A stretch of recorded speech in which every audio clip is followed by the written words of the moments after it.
2 weeks ago on this program, we had Frankie Edgar on the phone. Now we have him in studio, and a hell of a lot has changed since then. This is very exciting. He has been in studio once before. How about this, being graced in studio by the one and only Frankie Edgar? What's up, brother? How are you, my Good, man? How you doing? It's great to have you here. Please have a seat, Frankie. Good Thank to you be for doing this. Good to be here. All right. It's a nice little Did they bring you here? This is first time in the new studio, yes, right? It is. What do you think? Sharp, man. Bit of an Sharp. upgrade? Yeah, big Good to time see you now. face to face. I feel like we're always talking on the phone, texting. I know. It's but not, here it's you a lot are. better, man. How are you? I'm good. You're good? Good. Tired? No, I mean, I'm tired of doing interviews. You are. It's been a long for me, you're cool? We're all right. All right. It's been a long day? Yeah, pretty long day, you know. When did it start? I left my house at 8 o'clock. Damn. Yeah. All over New York? All over New York, yeah. Okay. And when do you fly out? Tomorrow morning. Okay. Is this not? Are you cutting weight right now? Are you a little ornery? I mean, I'm not cutting weight really, you know. that much. I'm just making sure my weight's good. You okay. know? How much you weigh right now? I'm probably 10, maybe 9 over. Okay. When you go around to these, this is essentially like local for you, right? Tom's River. Kinda. Ish. You know. Not really. Dude, it's gonna take me 2 hours to get home probably. Oh, really? You know, traffic, all that That's stuff. right. It could take me an hour if there was no traffic. Is this your last one? Last one. Okay. My question was, though, do you get the sense that a lot of people know who you are, or is it still in that like educational phase where you have to tell people what you do, who you are, the sport, I where think it's for the at? most part, especially around here, I Yeah. think people know who I am. You know, Okay. I mean, unless they don't follow the sport, obviously. Sure. Yeah. But do you get that a lot? Yeah, I'm more so. I feel like every fight out, I get noticed more and more. Okay. Yeah. So we spoke to you 2 weeks ago, and then and we were offered UFC very kind to bring you here, so it's awesome to have you. Always love talking to you. And I was like, okay, now I have to get a little creative because we talked about taking the fight on short notice, but some stuff has happened since we last talked, and I don't know when you got here, but we did have Conor McGregor's teammate Artem Lobov on, and he said that they were like booking flights to go to Vegas to fight you. Oh, that's funny. How real was this from your perspective? I heard about it in the headline. When did it get it? When did he say? Thursday. Thursday. That's what The Instagram post. I woke up from a nap, Okay. and I seen it on Twitter. So that's the first you heard. First I heard ever. Never heard of it. brought your attention. Never. Wow. Never. And now, unless someone didn't tell me, Right. I don't know. Did you ask your team, hey, did this ever come, on your radar? Yeah, Ali said that they asked about Conor, and they said Conor's not even fighting for his own belt. Why That would you he? guys asked, that he asked Yes, about Conor. yes. Right. And I didn't even know this. You know Ali. Sure. He said, of course I would have. Why would I want to fight that guy? Yeah, of course, You know what I mean? And they said he's not even fighting his own weight class. Why would he fight in any other weight class? And I would have fought him in any weight class. Sure. To be honest with you, you know. So the story is that he asked for a 165-pound belt. I mean, come on. There is no 165-pound Right. belt. You know what I'm saying? I want to fight on the moon. You know what I Right. mean? Come on. So do you call BS? I don't know. I think Conor's just being Conor, man. He's the best at it, right? He's the best at making news and staying relevant. And, I don't mean relevant. He's the most popular guy in our sport, this and that. But to stay in the news cycle, he does it better than anybody, except maybe Floyd Mayweather. Right. Maybe these days even better. Maybe even better. Right. Correct. So when you read this, what is your reaction? I was just like, I'm not surprised by it, and I'm not getting sidetracked by it because it doesn't matter. It's a non-news to me. Okay. Because the news is I'm fighting a guy that fights in UFC right now, Brian Ortega. Right. Do you think he's trying to sidetrack you by putting this out there? No, but it's easily to get sidetracked by that. I just think he's just trying to keep, His name in the news. You know what I mean? And, Okay. and he's smart. He's great at it, and he accomplished it. But in the same token, I mean, my name's in the news a little bit more now too. Yeah. I actually kind of feel like it made the fight a little bit bigger. Yeah, it did. It made you a little bit bigger. The fact that you were kind of put in this story. Right. It sort of gave the fight a new layer. He's putting my name on his Twitter or on Instagram post, so hey, that can't hurt me anyway. So after investigating it, did you find out, was it ever real? Like they're saying, and I heard from other people that they were really planning on, or at least wanting this fight. And of course, as you say, I could say I want to play for the Knicks, but Exactly. You know what I mean? Yeah, exactly. After your investigation, was there any truth? Was it ever close? No, I just heard what you just said. Okay. He said he wanted to fight for a 65-pound title. Yeah. I think if it was real, Dana would have called me personally. He's done that before. You know what I mean? When it's like the big stuff. Yeah, when something like that, Dana would have called me personally, and he didn't. So, I have to think that it wasn't real. Is there any frustration in the sense that, I feel like you kind of got over, I remember that one interview that you did where you were like, the C stands for Conor and the UFC, you were really fired up, right? After the Mendes fight, and now you're kind of moved on from it. He's not even in your weight class, and this just kind of brings it back. Is that annoying? Not really, man. You know what, man? I don't take anything he says too seriously. Okay. If we're gonna fight, we'll fight. But I doubt it. I really don't think we'll ever cross paths. I really don't. You've kind of put that in the back of your mind. It's I mean, this point, we've had many times it could have been real, and it just never materialized. And if it didn't materialize then, I just don't see why it would happen now. Do you think he doesn't want to fight you? Like it's about you? I don't know. I don't know if it's about me. I don't know. He doesn't want to defend his own belt. You know what I mean? Right. So what, he wants to fight me? I mean, hey, that'd be great. That'd be great for me. Sure. Let's be real. I'm not scared to fight anybody. Come on. I mean, I've been doing this too long to be scared to fight anybody. No, absolutely not. And I mean, if anything, that would be very good for me to fight Conor McGregor. Your obviously your manager and your coaches, Mark Henry, posted something very spirited and lengthy on Instagram. They always, as we talked about last time, they come to your defense, and it's impressive to see the loyalty. Did you have any issues with any of the things that were said from them? No, Ali's being Ali. Yeah. He always say some outlandish shit. You know what I mean? And Mark, he just keeps it real. I think stuff he said had, holds some truth to it. Right. But again, I'm not one to do that. I don't need to defend myself. There's nothing to defend. I'm who I am, and I'm comfortable with that. I do wonder though, if all goes well on Saturday, what would you explore? What interests you more, the Conor fight or Max Holloway? Now that this has been brought back to your attention. Yeah, I mean, Max. That's the fight that matters. Because again, like I just don't think Conor's really serious about it. Okay. If I really felt he was serious, then yeah, maybe we'll explore that. But I know Max he fights. He's gonna get in there. Have you officially turned the page on the Max thing in the sense that, like, okay, you're going to Vegas to fight Brian Ortega. You're supposed to be the headliner. You're supposed to fight for the belt. There's a lot that comes with that. Do you think about that at all now, or are you really putting that aside and focusing on the new task? Yeah, I'm putting it totally aside, because it's easy, with this whole Conor news and Max. I mean, it's easy to get sidetracked and think about Max, think about Conor. I got to focus on Ortega, man. It's a dangerous fight. Everyone says, oh, it's a risky fight, and they're right. You know what I mean? I'm putting a lot on the line, and that's my focus. Do you like fighting on the West Coast? Do you like fighting in Vegas, or would you prefer fighting closer to home? Fighting close to home's good. I like fighting earlier, in the day. You get a little, after your fight, you get to kind of go eat something and hang out and relax. I like Vegas just because it's easy. Everything's very convenient in Vegas. You don't have to really drive anywhere. You don't need a car anywhere. The weather's usually somewhat good, although this week don't look that great.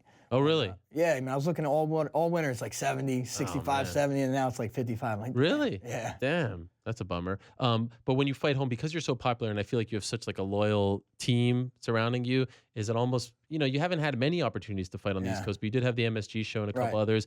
Is it more of a headache to fight closer to home? Not really, I mean, MSG worked great, it was right next to Henzo's. I felt like I was home. I felt like, I felt really comfortable here.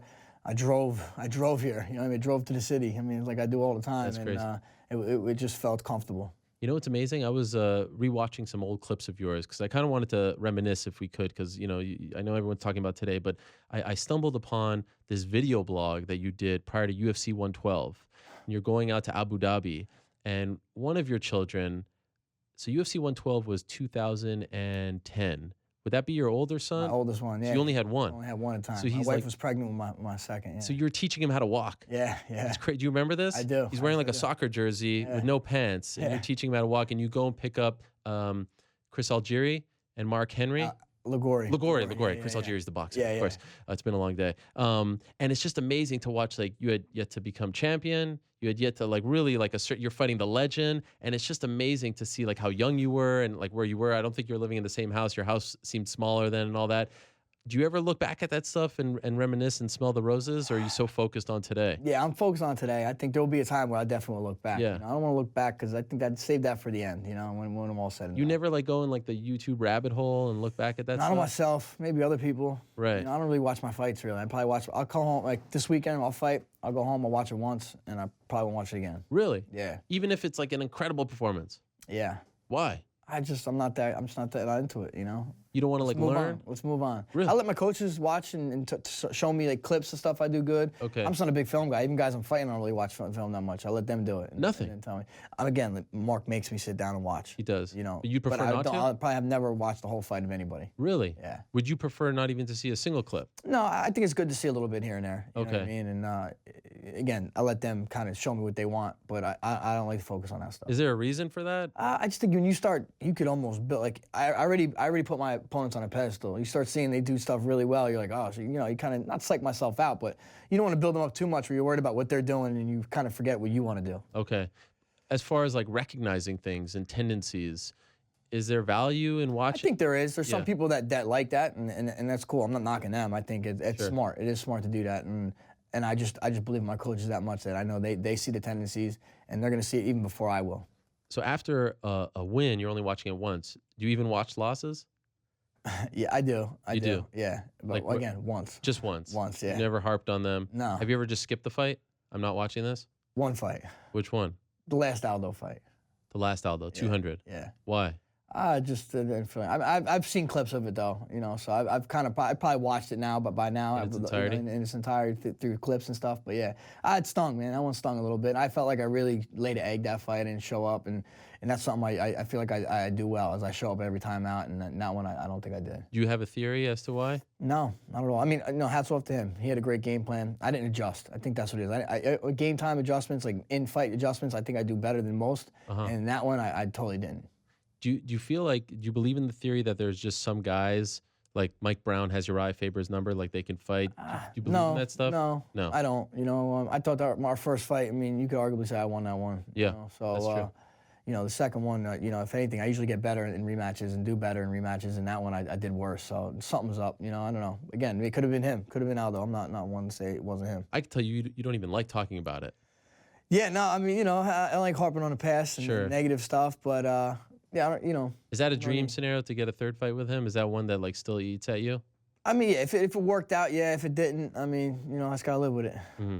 What is the difference between like life now? Now you have 3 kids, obviously, and you're successful. You have the career, but when you look back at life back then in 2010, before you became champion, simpler times, of course. Do you sometimes like think about those days? Like, were the motivations different? The way you went into fight weeks different? Is there anything that you can there's compare? differences and there's a lot of similarities. I guess I'm much more of a homebody now. You know, back then I still would come home from training and want to go kick with my friends and stuff, and now I'm just like I'm gonna go home and hang out with my kids. So Sure. It's almost better in that aspect, I think. Having like a little more focus. Do your boys understand what's going on now? Oh yeah. My 7-year-old competes wrestling. He was actually at a tournament yesterday. He's battling. How'd he do? Out. He went 1-1. Okay. But he did really well. It was round robin. He beat one kid, and the kid he lost to beat the kid he lost to. You know what I mean? Oh wow, interesting. Kind of like round robin, but he won an overtime, crazy barn burner. It was fun, a little emotional match. It was a good time. Is that your oldest son? My middle son. My oldest son wrestles sometimes. He does basketball, baseball. Okay. How old is he? He's 9. Do they take interest in MMA? Like, are they? They like to hit pads and stuff. We'll hit pads. Wrestling is pretty much MMA to me. A big part of it. So.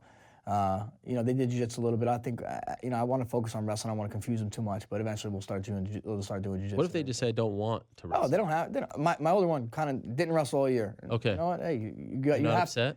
No, I mean, am I upset? No, I'm like I would love to him. I would love for him to wrestle. But if he doesn't want to, I'm totally cool with that. You have wrestling and most sports, but wrestling especially, you have to like to do it. You have to want to do it. Right. It's not an easy sport. Losing sucks, and every kid loses. I don't care who you are. Sure. And it's tough to deal with. So if you don't want to wrestle, hey, go ahead, no problem. We did basketball. What about watching? How tall is he going to be? A tall kid? He's okay. But hey, you can be it's funny. He's tall in our family. Okay. He's like a head taller than his brother, who's only 16 months older. But then we go to the basketball again. He's the shortest dude on the team. Really? So, yeah. You can be point guard, no problem. You go. Do they watch your fights live? No, they try to, but usually they end up passing out. But you're okay with that? Yeah, I'm fine. I'm fine with them watching. Even obviously not knowing the outcome. Yeah, it's life, man. Yeah. Not everything's gonna go the way it's planned. How do they react to you leaving? They're cool with it. They're used to it. You know, it's just like a business trip. Yeah. See you later. I'll see you when you get back. And it's nice to know that no matter what, when I come back, they're happy to see me. Sure. Do you get more emotional than they do leaving, considering you're a homebody and all that? Yeah, I mean, it's always tough for me. But again, I've come used to it. I've gotten used to it. I know they're in good hands too. My mother-in-law comes, takes care of them and everything. So I talk to them during the week. And they're my 2 boys. They're starting to say I want to come. They want to come to the fights. And, and it's not, they're very high energy. They freaking fight all the time. So it's tough for my wife. My wife's gonna have to deal with them. So she's like, we're not taking them yet. But I told them, listen, before it's said and done, I'll definitely let them come to a fight. Have they ever been to one live? Never one live. I brought them to MSG weigh-ins, and they came to the weigh-ins. So that was cool for them to experience that. But before it's all said and done, they'll come to one. You didn't want them to come to the fight? Not this one in Vegas. Hopefully we'll get one. No, the MSG one. It was local? Again, it was in the city. They were friggin' running around all just like animals. And my wife was like, dude, I got to get the hell out of here. Sure. I understand that. It's an amazing, again, I was going through this Frankie Edgar rabbit hole. The celebration video of your friends. Yeah, that was sick. That one is nuts. Yeah. So you win so they're the clip starts with, the fight's over and you're standing there. Right. I forget who the ref was. Do you remember who the ref was for that fight? Was it Herb Dean?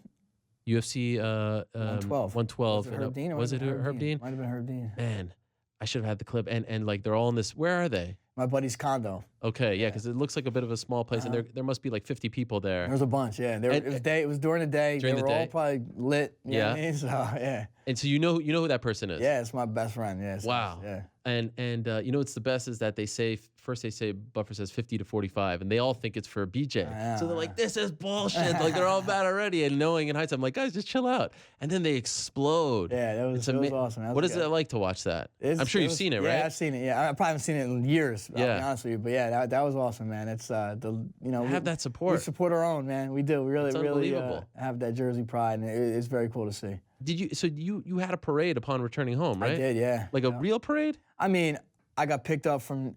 Well, customs took forever. Yeah. They were waiting for me forever. I got picked up in like some shopping center, and I had a bunch of fire trucks, police cars, kind of take me down to Route 37, which is like kind of the main stretch, one of the main stretches of my town. Took me around, and then brought me home. So yeah, That's And I incredible. had probably like maybe 100, 200 people waiting at my house. Did you know that was waiting for you? Yeah, they told me because I kept telling them. My cousin was trying to keep it a surprise. Like, yo, when you come, because customs took forever. So eventually, like, yo, you got all these fucking people here waiting for you. Where you at? And I'm Okay. like, oh shit. So. But on the plane, you didn't know. Only upon Yeah, landing. once I landed, yeah. Wow. Yeah. And you had a serious staph infection. I did, yeah. I mean, it didn't get super bad till the next day. Oh, really? Yeah. Okay, so you weren't in pain?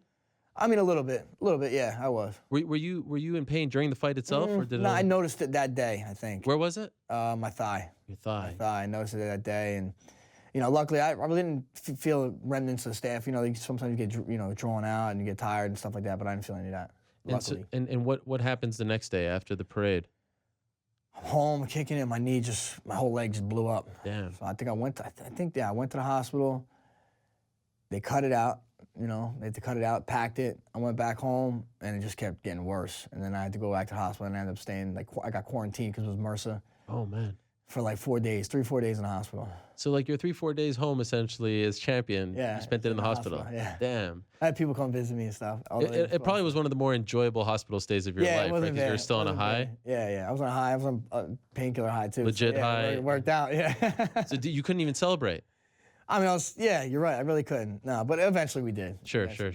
Was that the happiest you've ever been in your career, that moment? Like, I remember going into you guys were in trailers. Do you remember that? Yeah. Oh, Outdoors. And I remember walking in because they let us do interviews in the locker room, and you and Henzo and all these. Actually, Henzo was off to the side because he had just fought against Yeah, Matt Hughes. right. But Mark and Ricardo were there. You were like jumping around. Mike Straka was in the midst of it. Yeah, He was yeah. jumping around celebrating with you guys. Talk about, impartiality. But was that like the happiest you've ever been in your career? I mean, I've had a lot of happy times, man. Yeah. Luckily, I think I've had a great career, and there's definitely been some moments like that. But I mean, that one sticks out for sure.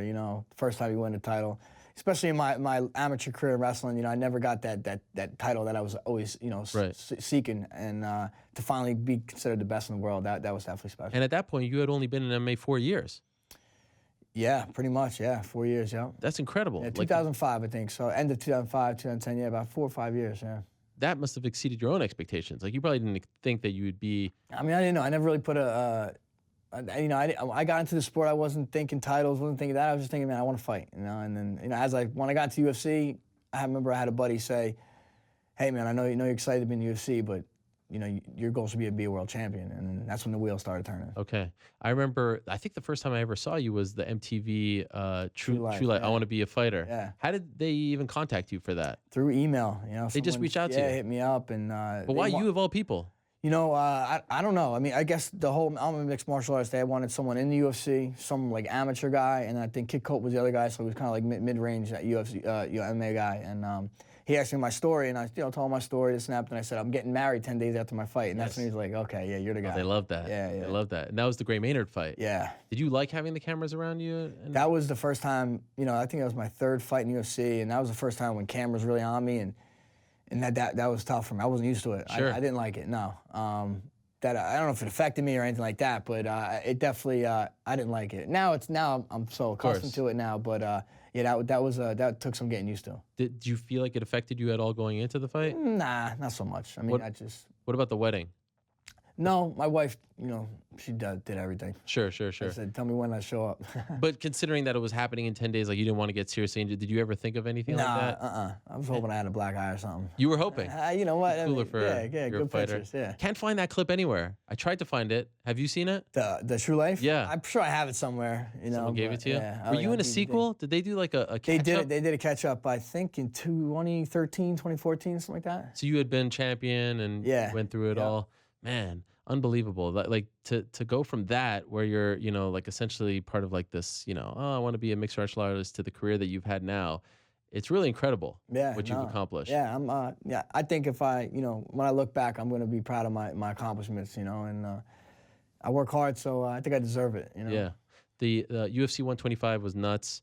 Obviously, UFC 136 was probably even crazier. Of those two, which one are you more proud of? Like the comeback and it's amazing how similar they are. It's tough to really pick one. I mean, the fact that, the 136 ended definitively with a knockout. What a clean knockout. And something about that fight stands out is I remember coming back to the hotel, and I went through the main entrance to the lobby, and the place was jammed with people. People were grabbing at me and stuff. It was cool. It got a little tense. I thought I was going to fight someone on the way to the elevator. But really? The love I got, I felt like a fucking Beatle. You know what I mean? Really? It was in Houston? Cool. Yeah. Wow. People were just waiting there for you. Yeah, it seemed like that. I mean, maybe they were just gathered in the lobby, but when I walked in there, everybody went nuts. We used to have a picture in the old studio of your celebration after that knockout. It's like to me, it's like one of the greatest moments in MMA history because of like that fight had it all. Like a 10-8, I think it should have been the first round. I don't remember if they actually gave it to you. They were a little more strict with the 10-8s back then. Right. And then the finish and the clean finish like that. Yeah. Holy smokes. And then you lifting your hands and then to be done with them. And it's amazing to see what's happened to your career since then. You know what I mean? Like you could have been gray mannered, right? I mean, unfortunately for him, he hasn't been able to recapture that magic. Right. Do you think of that? Yeah, I mean, I'm just lucky I'm on the other side, I mean, because you're right, it could happen that way, but I don't know why. I don't know. I'm sure he trains hard. I'm sure I'm sure he wants to be good and all that stuff. And I don't know if his career is even over at this point, but no, I don't think it is. He's still at it, so who knows? What can happen with him. But there is some luck involved in all of this, right? The longevity. Health-wise. I think so. I do. People always say luck has nothing to do with it, or like good luck, or like not that you need it, or luck's not involved. Hey, a little luck doesn't hurt anybody. Sure, but you have to stay healthy, right? Yeah, There's things that happen along the way. I think too, you stay healthy by taking care of yourself too, and you stay healthy by training the correct way. You stay healthy by being in shape. I think guys sometimes they get out of shape and they try to come in the gym and their body's not ready to go that hard and they get hurt. Right. I feel like I'm always on top of my stuff. Is there a moment or an achievement that you're most proud of thus far? Is there something that sticks out? winning the titles always stands out, and then that last Maynard fight, just the way it ended, that always stands out, and hopefully that's not the last one. Sure, of course. Did you watch the fights on Saturday? I did, yeah. Did you watch the main event? I did. What do you make of that? Do you have a take on what transpired? It's tough. I mean, I don't know if that was it changed the outcome. Sure. With the grazing knee and the elbows and stuff like that. I mean, the guy was turning, so it's just gonna happen. And look, dude, he got rocked pretty bad himself, Jeremy. Absolutely. He sees this guy rocked. I can finish this fight. I'm gonna do whatever I can to finish it. I mean, you're in a fight. You know what I'm saying? You guys are throwing punches. You're trying to hurt each other. Sure. It is what it is. To me, I say let it all go. Let it all go. Let it all go. What's the difference between kneeing someone on the ground or kneeing someone their knees here or their knees there? Yeah. If anything, I think you probably need someone a lot harder here than on the ground. Uh-huh. So I think let's just make knees legal. Really? Okay. Yeah. I would say make everything legal. I know that won't fly. Yeah. But I think make knees legal. So you're down with like soccer kicks, like pride style? I mean, I would be. I get how it would look to the public and everything like that. But I mean, hey, it's a real fight's a real fight. Wow. Would you like do you dream of that? Like one fight in Japan to go anything goes like Master Henzo back in the day? That'd be cool if I got the opportunity. I mean, I did fight a no holds bar fight in the city. I headbutt somebody. Underground Combat League. So that was kind of cool. Right. But to me, like I just feel like considering the rules, we could you can have your take on what they should be, but considering the way they are now, I do believe that grazing is the same thing as connecting. Like there's no distinction in the rules whether it hits a little bit or it hits a lot. So I thought that at least the action should have been paused because an illegal strike, landed, right? Yeah, true. The guy's on his knees. True. I mean, I guess by definition of the rules, yes. But in a split second, we see it on TV and we rewind it 1,000 times. Yeah. Who was the ref? Big Dan, right? Yep. I mean, dude, it happened so fast. You're almost looking to see is the guy okay. You might not even seen the knee grazing. Of course. Yeah. Or you might have said, that didn't really hit him because it really didn't affect his, the trajectory of his head or anything like that. And he might have been like, it didn't hit him. Right. I think though the biggest issue is that the rules aren't the same in every state. Yeah, that is a problem. That's a That is huge a problem, right? yeah. Like New Jersey, where you're from, they have a certain set of rules. They've kept the old rules. Right. Florida has new rules. Yeah. And I think Jeremy was confused a little bit. Yeah. And some places use replay, and some places don't use What does replay. Vegas have? Do you know? Vegas has the old rules. Old rules, okay. So, but the old rules don't affect, and it's crazy, like, that you even have to ask this question, right? You're about to fight. Yeah. You know what I mean? That's why I asked. And the broadcasters don't even know, like, at times. But, you know, so what does the old rules mean for your fight on Saturday? If your knee is down in the old rules or the new rules, it's still illegal. Yeah, true. But If the hand, one hand, two hands. if you're literally standing like this and you have a pinky down but no knees, look, we're not talking, we're just standing. This you is can knee. illegal. Yeah. No, you Oh, can't. no. For old rules. Old rules, Yes. you can't. So in Vegas, New you rules, can't. yeah, Don't do that. yeah. But in the old rules, you have to have palms or fists down, both of them. You know, I tell my corner, hey, let me know. Sometimes if I'm in a situation where you think I could knee this guy, say, hey, hands are up, knee. Yeah. You know what I mean? I try Sometimes you have to think, right? Yeah, for sure. But isn't that crazy? Like they call this the unified rules of MMA, and actually they're not unified. I It's the know. divided rules of MMA. Yeah, you're right. It's a big problem. It is a problem. I don't know how they could fix. I mean, there is a way they could fix this by making Get one it set on of the same rules. page, yes. But you know how that goes. I feel like there should be like a national. there's ego. Yeah. So some people are saying, no, I don't want this. Some people are saying, I want the new rules. I want evolution. And now I feel like fighters are put in positions like Jeremy Stevens in the post-fight interview was talking about something that wasn't even true because I think he was confused about what the rules are. Right. Like other sports have problems like football, what's a catch, what's not a catch. But this is like life or death stuff. That's true. Yeah, we're trying to hurt each other. So yeah, that definitely I think it needs to be addressed. But the problem is it's the commission. It's not even the UFC's fault. No, it's not. They can't make the choice. You know. That's another misconception. People blame it on the UFC. Right. UFC may have some say in the matter, but at the end of the day, it's the commissions. It is, yeah. You fought Jeremy Stevens. We just had Josh Emmett on, and we saw his face, and he has, fractured orbital. He's messed up. His teeth, he can't feel his teeth, and he hits like a truck. How would you compare? Like, obviously, you won that fight, and you did very well, but you felt his power. I didn't get hit too many shots with his hands. He did catch me with that kick and rocked me a little bit. Luckily, I didn't get kicked with his leg. I kind of got the foot, so I kind of got my wits about me pretty quick. But yeah, he's a big boy, man. He definitely slings them, obviously, as you can see. Sure. That elbow, I'm sure, is what broke his orbital. Yeah. At the end.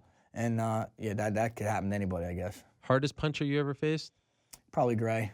I'd say the hardest punch. The hardest hit, I would say, was Benson's up kick.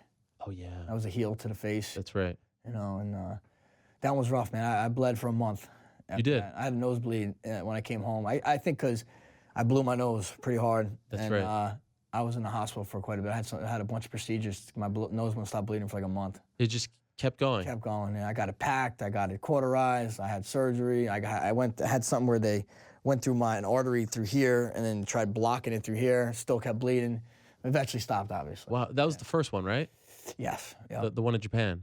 Yep. And is it a problem now that? No, I mean my nose bleeds a lot, as everyone knows. Sure. Yeah, no. But was that something that you dealt with before? Yeah, I mean, I'm a bleeder. Okay. I guess, And your nose, obviously, it's a little crooked now. Yeah. Is that as a result of that particular punch, or was that? I think or the even kick? in wrestling, I busted my nose a couple times. Okay. Luckily, I got a little beak, so Right. it's not too bad. Do you have a dream fight, a dream opponent? Brian Ortega.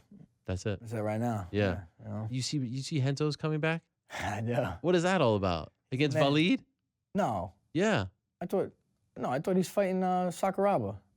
Renzo Gracie. I thought he's doing like a grappling match against Valid Ismail. Oh no. Yeah, I don't know. Okay, that I didn't hear. I know he's fighting Sakuraba and Risen. I thought though. For real? Yeah. You may have just breaking some news for us, Frankie. No, I'm pretty sure Is it out there? out there. Yeah. Come on, Ariel. Really? Renzo Gracie? I'm pretty sure. Yeah, I think Damn. it was posted out there. Recently? Yeah, like a month ago, 3 weeks ago, 2 weeks ago, something like that. I don't know. It's hard to keep up. But how do you feel about that then? Yeah, I think that's cool. They're both kind of from the old guard, and it's not like he's fighting a young buck. Sure. So they have a little history, with the. Of course. Popped his elbow with the Kimura, and then they did compete in jiu-jitsu, and Renzo won that one. So let's go for the trilogy. You mind if I just look? I just need go to for see it. it Let's see. I want to maybe confirm it. Sakuraba, Renzo Gracie, rematch in one on January. One, not Risen. One. Yeah. Really? Yeah. That's insanity. Yeah. Where was I during all of this? Come on, man. He was speaking at the One, announced that he has recently signed to One Championship. And so this was Shatri Sichotong said, Renzo leaked it, but Renzo Gracie will make his debut in One Championship. He's going to fight Sakuraba. What? Look at that. That's insanity. Yeah. Wow. How? What kind of shape is he in?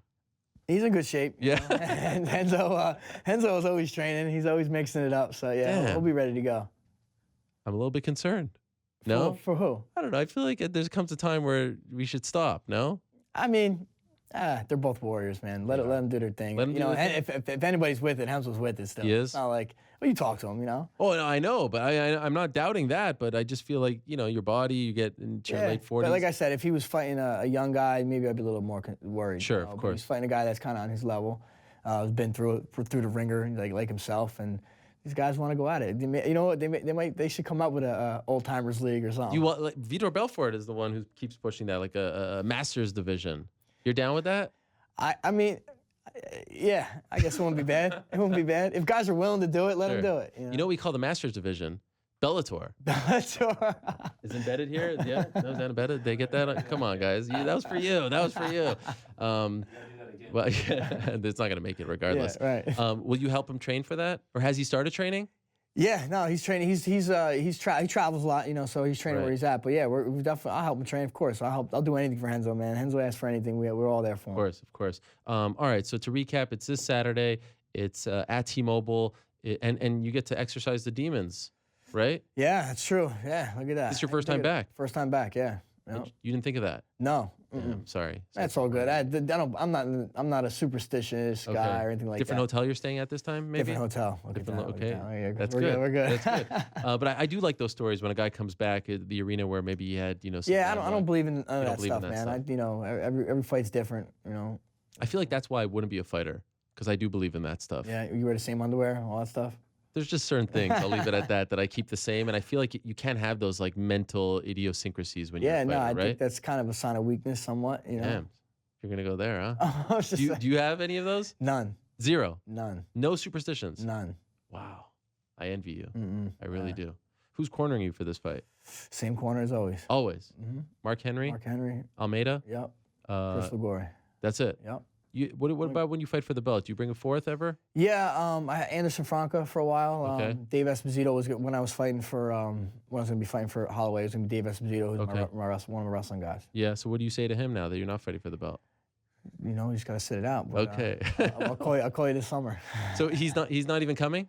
No, he just had a baby. Okay. So maybe he's it's a wrestling coach in high school states. It's the same exact day as my fight. Oh wow. So he was going to come for the title fight and all that stuff, but he decided to sit it out. Are you still hopeful to make the quick turnaround for AC? I know you're focused on Saturday, but I'm focused on Saturday, and we'll see what how quick Holloway can come back.